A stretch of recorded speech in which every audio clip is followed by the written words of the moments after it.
2022-এ মে আছে, এখন 2026 চলে, সেটা কিন্তু ঠিক না, এটা কিন্তু অবৈধ। মধু আপনারা বিক্রয় করতে পারবেন না। মানে জল খাবার শুরু করেছেন 2019-এ, এখনো কাজ চলতেছে। আপনার কি মানে মালিক পক্ষ কেউ? আমরা বিষয়টি করবো যে তাই না আছে ম্যানেজার আসতে পারেন তাহলে। বাইরে গেছে, তো আমরা বুঝিয়েছিলাম যে কোনো দোকানে গেছে। আপনাদের বিস্কুটের মনে হয় মানে দেখে মনে হচ্ছে লাইসেন্স আছে, তাই না? জানি তো বাইরে থেকে এখানে তো নাম আপনাদের দেওয়া জল খাবার। না, বিস্কুট আমাদের নাম নেই। আপনাদের আসেন তো একটু এদিকে। ফার্স্ট মর্নিং এটা বেকারি থেকে দিয়ে ও বেকারি, আচ্ছা, ও বেকারি কাছে ওদের সিএম লাইসেন্সটা চান। সিএম লাইসেন্সটা আপনাকে এখনই পাঠাতে বলেন। আর আপনাদের মিষ্টি দই আছে, এগুলো কি আপনাদের নাকি এগুলো ফার্স্ট মর্নিং? না আমার আপনাদের সিএম লাইসেন্সটা বের করেন। ঘিও আছে, মধুও তো আছে ওনাদের, মধুর আদি। এটা তো লাইসেন্সের কপি না, এটা হচ্ছে আপনার ওজন যন্ত্রে। ওজন যন্ত্রে ক্যালিব্রেশন সার্টিফিকেট।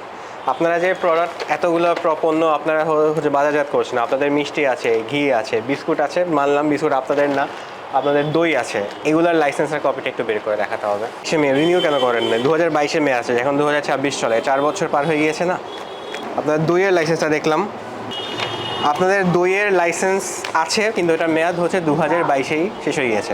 এরপর আপনি 2022-এর পর 2026 পর্যন্ত নবায়ন করার জন্য কোনো ধাপ নেননি। আমাদের দোকান বিল্ডিং ভেঙে ফেলেছে তো। না, বিল্ডিং আপনারা তো বানাচ্ছেন এখানে, আপনাদের কারখানা তো এখানে বানাচ্ছেন এখানে। আমাদের এটা ওই কিনে না বিক্রি হয়। আমাদের সব মিষ্টি বিক্রি, আমাদের গ্যাস নেই। যদি আপনি অন্য জায়গা থেকে কিনে আনেন, যাদের কাছ থেকে আনবেন তাদের সিএম লাইসেন্সটা থাকতে হবে। ওনার সিএম লাইসেন্স আমাদেরকে এখন এখানে শো করতে হবে, কারণ আমাদের সিএম লাইসেন্স ব্যতীত আপনার বাধ্যতামূলক পণ্য, যেমন আপনার এখানে বিস্কুট আছে, পাউরুটি আছে, মিষ্টি আছে, আমাদের 6 ধরনের দই আছে, এগুলো সিএম লাইসেন্স ছাড়া বাজারজাত করে এবং হচ্ছে বিক্রয় করা আইনত অপরাধ।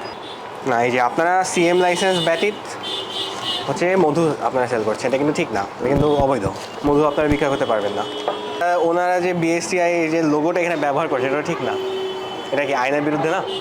সেম লাইসেন্স ছাড়া তো এই যে ঘিয়ের মধ্যে কোনো লেবেলও আপনারা ব্যবহার করেননি। না, এটা তো স্যার আমাদের নিজস্ব বানানো কি তো। বানানো কি না, আপনারা দোকানের মধ্যে জিনিসটা সেল করছেন। অরিজিনাল কি আমাদের? না, অরিজিনাল না, আপনাকে লাইসেন্সটা নিতে হবে। লাইসেন্স ছাড়া কোনো কিছু বিক্রি করা যাবে না। আর তাছাড়া আপনার কি বল কিচেন যেটা আছে, ওই জায়গার অবস্থা তো অত বেশি সুবিধার না, একটু নোংরা আছে। এখন কাজ চলতেছে তো। মানে জল খাবার শুরু করেছেন 2019-এ, এখনও কাজ চলতেছে 7 বছর পরে এসেও। যে বিল্ডিং ভেঙে ফেলাইছে তো, এটা আর ব্যবসার আর বিল্ডিং ভেঙে ফেলছে, আপনারা তো আপনাদের হচ্ছে ব্যবসা কন্টিনিউ করেছেন, তাই না?